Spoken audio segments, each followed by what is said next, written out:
This is the story of Gordon the Greedy Goblin.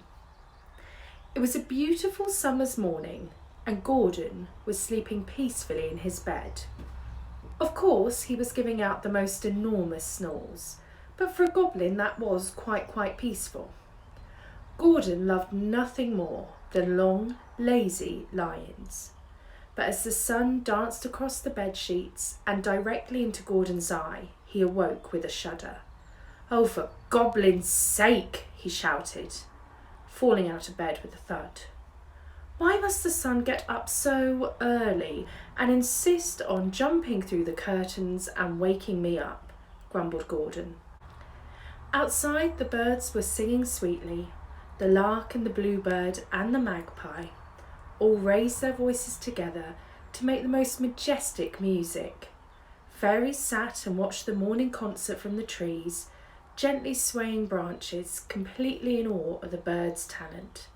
"Shut up!" shrieked Gordon, from his window slamming it shut. The shock caused poor Isabella, a dandelion pixie, to fall off her branch and land in a large pile of beetle dung, ruining her shimmery shiny fairy dress and causing her to run for the hills in embarrassment. Gordon didn't care. He hurrumped to the kitchen to make his breakfast. Breakfast was Gordon's favourite time of the day. Gordon was always most irritated that he wasn't able to eat in his sleep, and welcomed the moment he could again begin gobbling after his long slumber. Thought Gordon. The full fairyland, methinks. And with that, Gordon grabbed a large skillet from the cupboard and placed it over the roaring fire. "Right, what shall I start with? Yes, bonfire beans," he thought. And with that, he poured not one, not two, not three, but 4 cans of bonfire beans into the pot. "Now I'll have some eggs," he thought. "I don't want to have too little, so best go for a nice round number. Let's say 32, he decided. Finally, he pulled out 14 bright blue goblin sausages and threw them also into the pot. The pot groaned and moaned at the weight of all the food and hissed and spat as it cooked. But before long, it was ready. Gordon took a wooden ladle and carefully poured his frankly disgusting breakfast into a large brown bowl before promptly pouring the whole thing into his mouth and gobbling everything before he had even sat down. Gordon burped loudly and scuttled over to the fridge to wash it all down with 4 litres of ice-cold milk. He held the milk with 2 hands and drank it all at once. "That's better," thought Gordon. The few moments after he had eaten were always the most content he felt all day. He never felt happy as such, but after food certainly less irritated than normal. Gordon, now full, slumped down into his armchair, and at that moment a gold glittering envelope slid under Gordon's door. Gordon lumbered over to the door and opened the envelope, reluctantly, already annoyed that the glitter would no doubt get on the floor and he may have to sweep up again. He'd already swept up last month and really didn't want to have to get the broom and do it all over again. It was such an effort. Gordon opened the envelope and glitter trickled onto the floor. "Typical," thought Gordon sullenly. Gordon put on his large red spectacles and began to read. The Fairy Kingdom would like to formally invite Gordon the Greedy Goblin to our midsummer celebration.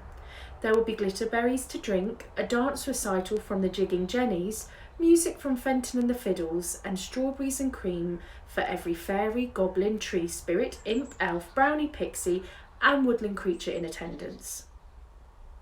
Celebrations will start at 7 minutes after sundown on Midsummer's Eve. Please bring your own blanket. Bunting will be provided by Mrs. Hodgkins at Henny the Hedgehog's haberdashery. Gordon's greedy eyes twinkled with excitement. Not about the party, you see. Gordon found parties to be actually quite tiresome affairs. They're loud and you're forced to talk to other creatures, and there's nothing worse than being forced to talk to other creatures. No, not the party. That wasn't why Gordon felt this sudden glee inside. No, it was the strawberries. Gordon realised if they planned to serve strawberries, then the strawberries must be ready. Gordon loved strawberries, and for months he had waited for them to be ripe. Gordon began to think some very mischievous, very naughty, very wicked thoughts. What if he were to creep out into the night and take all the strawberries? He loved strawberries. Then he could eat them quietly here at home. He could listen to the radio and fill up great big bowls of strawberries and cream and eat them until he fell asleep. Not happy, but content. He'd be full and full of strawberries, no less. And best of all, he wouldn't have to put up with any other creature. I mean, yes, they will be a little bit disappointed if there are no strawberries at the party, but they'll soon forget about it, thought Gordon. They're always laughing and shrieking and jumping and dancing. They'll forget all about the strawberries as soon as the fairy fiddles start playing. And besides, thought Gordon, they'll never know it was me. I never talk to anyone. No one knocks on my door. I can have my own party at home with no fear of being disturbed by those nitwits. Gordon grimaced and made himself a cup of damson tea and thought about his horrid plan. That night he decided he would go out as soon as it gets dark and trudge his way across the fairy woods, down Lazy Lane and onto the strawberry fields. He'll go in disguise, he thought. Yes, he'll disguise himself, just in case there are any nosy pixies. He'll wait until he's sure everyone's in bed and then he'll creep out. That night Gordon went to bed early, eager to wake early to execute his horrible plan. He went to bed fully clothed so that the moment it was dark he could jump out of bed. He wore a long brown raincoat and a red lady's wig, large sunglasses, and had ready at the end of the bed a large wheeled suitcase. He thought that if he were to be stopped he could explain he was just a lost pixie on their annual travels, no big deal. As soon as the clock struck 3 and the little cuckoo inside whispered bong, bong, bong, 3 in the morning, better keep yawning, Gordon was up like a flash of lightning. Quick, he thought, pulling on his boots. I mustn't be late. He tightened his long brown coat, he straightened the wig and secured the sunglasses. He even took a cherry from the pantry and stained his lips ruby red, so he would look nothing less than a travelling lady, and snuck out of the house, quietly wheeling his suitcase behind him. He trod gently through the fairy woods, careful not to wake the trees. He crept down Lazy Lane, not making a sound in case he woke the lazy Larrys, a particularly idle breed of elf, and finally crept across the strawberry fields. He threw off his wig and his glasses and began frantically filling his case with strawberries. Gordon was on a mission. Barely stopping for breath, he ran up and down the field, stripping the strawberry plants bare. They bent over and looked a little sad and shivered in the cold night's air. "Hello?" said a little voice. "What?" grumbled Gordon. "Who's there? Show yourself this instant." "Well, I'm here, silly," said the voice. And at that moment, a tiny little mouse appeared before Gordon. "Hello," he said, waving. "My name is Milo. It's a pleasure to meet you.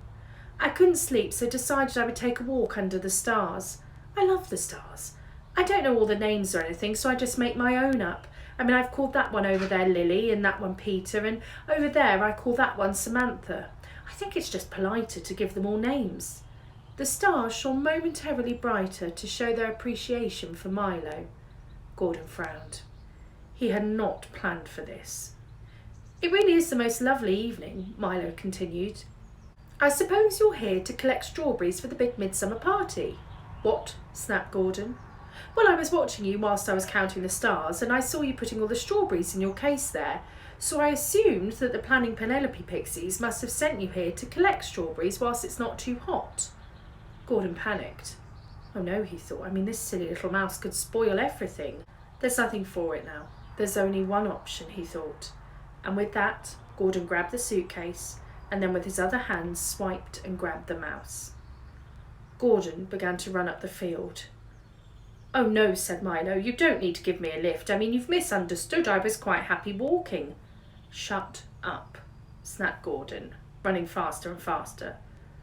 Gordon trundled up Lazy Lane and tore through the fairy woods, before finally jumping through his front door and slamming it shut behind him.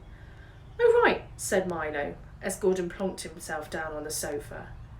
"I must say this is most unusual, really. If you want to ask someone for tea, you really ought to introduce yourself first and then set a date. Very odd to just pick someone up and carry them.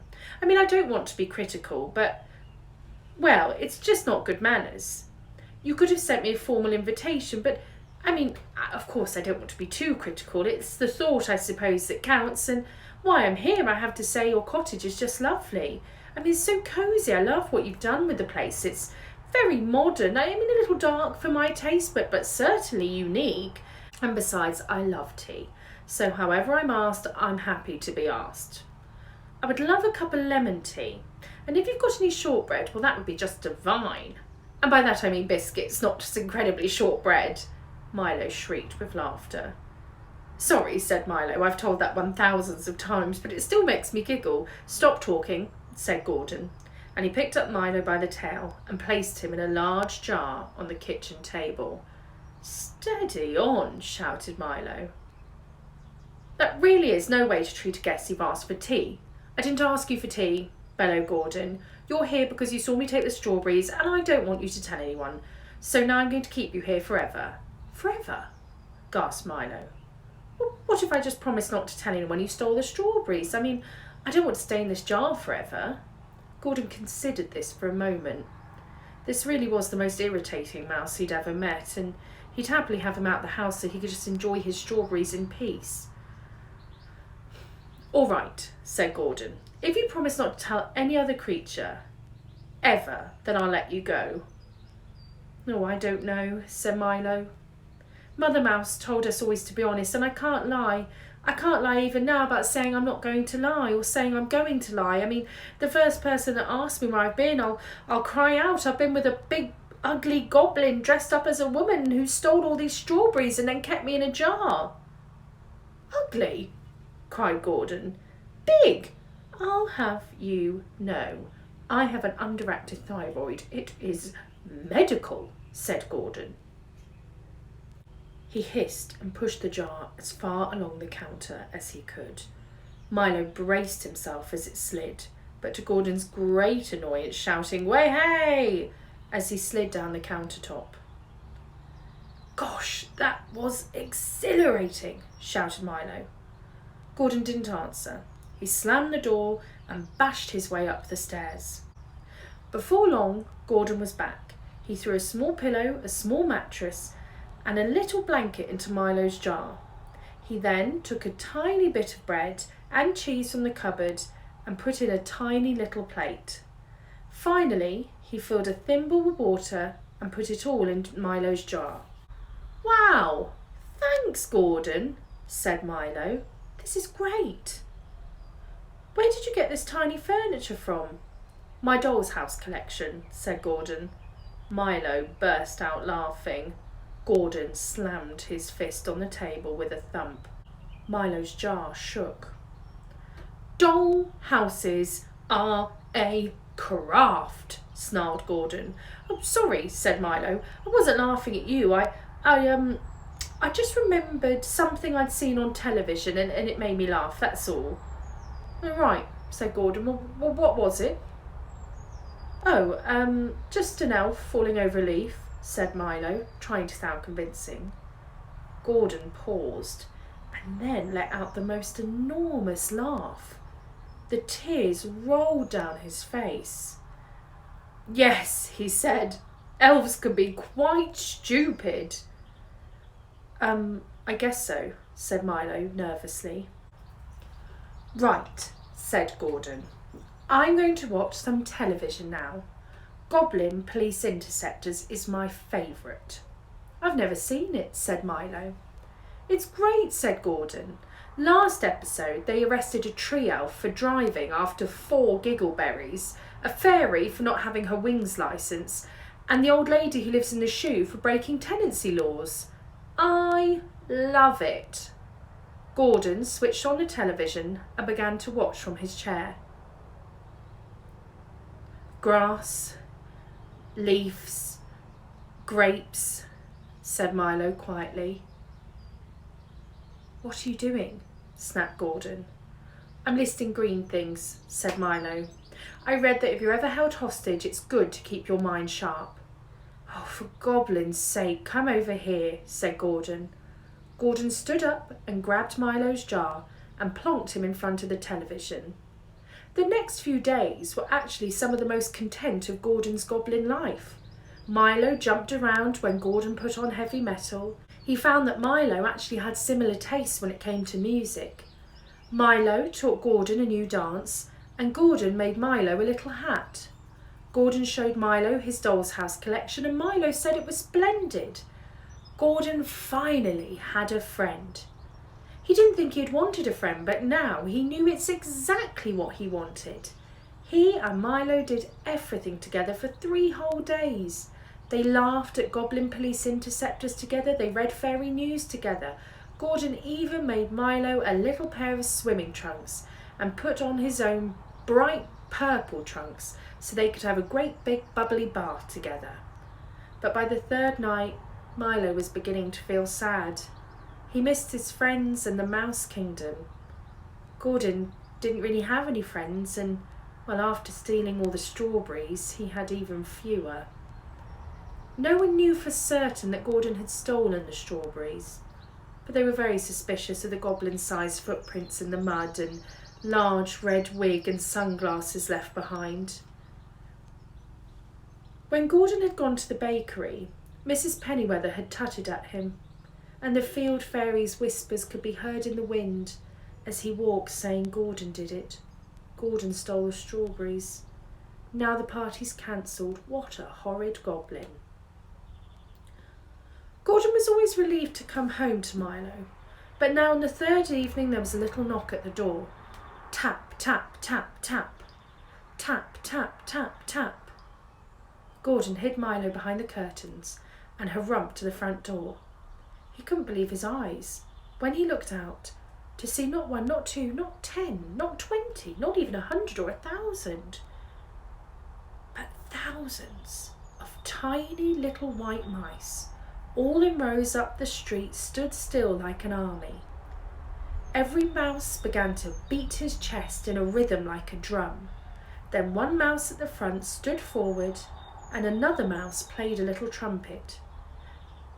And the mice fell silent, and he said, "Squeak, squeak, squeak, squeak, squeak, squeak, squeak." Gordon looked puzzled. "I'm sorry," he said. "I didn't get a word of that. Look, come closer and say it in my ear, or we'll be here all day." With that, Gordon picked up the mouse and put him on his shoulder. He could see, as he lifted the mouse up, on closer inspection, that the mouse had a golden helmet, with a large red plume and little golden armour. He placed the mouse on his shoulder and listened to him, repeating out loud what the mouse said for the benefit of the crowd. "I am King Suri the Fifth," said the mouse. "We have reason to believe you are keeping hostage our great friend and mouse brother, Milo of the hedgerow beyond Strawberry Field.